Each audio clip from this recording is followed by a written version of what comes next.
Hi, everyone. Welcome back for your fifth simulation. This is so sim heavy, but it's good. It's getting you to do all the skills and it's getting you to learn all the concepts. So this is super helpful. Um, Now we're going to talk about hyperkalemia with heart failure.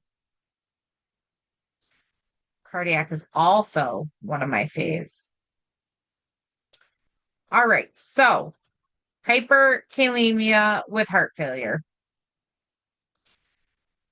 This is really going to be a fluid and electrolyte concept here.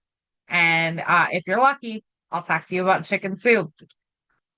So potassium controls the electrical activity of the heart. What is the electrical activity of the heart? So it's the SA node to the AV node to the Purkinje fibers, and that is how the heart pumps. That is also what you see on an EKG tracing is the electrical activity of the heart. So potassium is going to control that. When it gets too high, cardiac conduction is threatened, means it won't conduct an electrolyte emergency that can coexist with a fluid overload. Okay.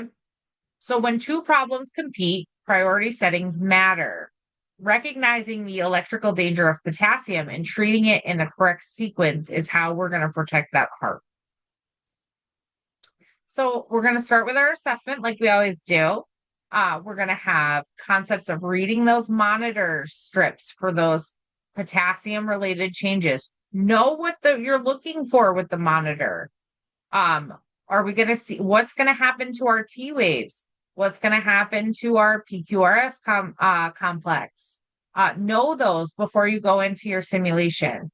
Why do we track daily weights? That's going to tell us how we're retaining fluid with our congestive heart failure, right? And then strict intake and output. We want to make sure that that fluid is not pooling for this patient. Then our priority is the electrolyte emergency outranks fluid overload. Okay. So you need to stabilize the heart first. We can fix the fluid overload later, but we've got to fix the heart. So we want to make sure that we get medications in that we need, and then we'll deal with the fluid overload after.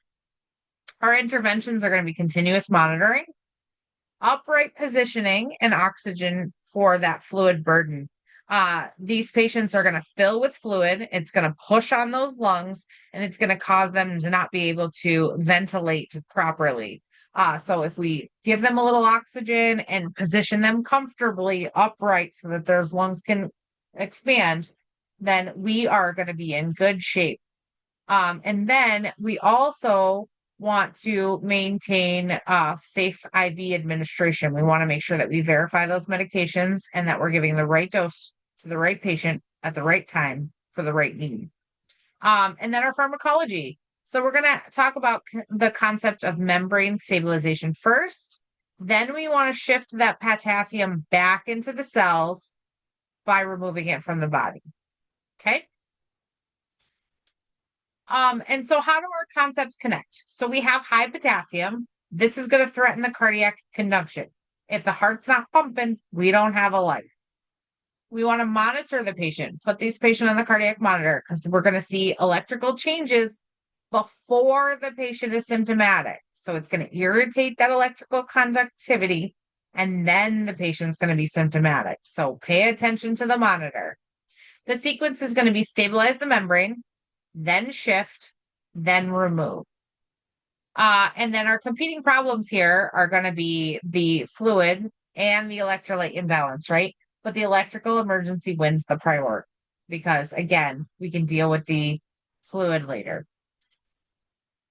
So here's what you need to remember and take this into your simulation and your care. A dangerous electrolyte can look calm. The monitor tells you the truth. So the patient can look calm, cool, and collective, but we see some changes on the EKG machine. And know the order of emergency potassium treatment and why behind each step. We're going to give some insulin to help shift that potassium. So we want to monitor the glucose after giving insulin. Oftentimes, these patients are not diabetic. So you're going to say, Miranda, why would we give insulin? Insulin helps drive the potassium back into the cells.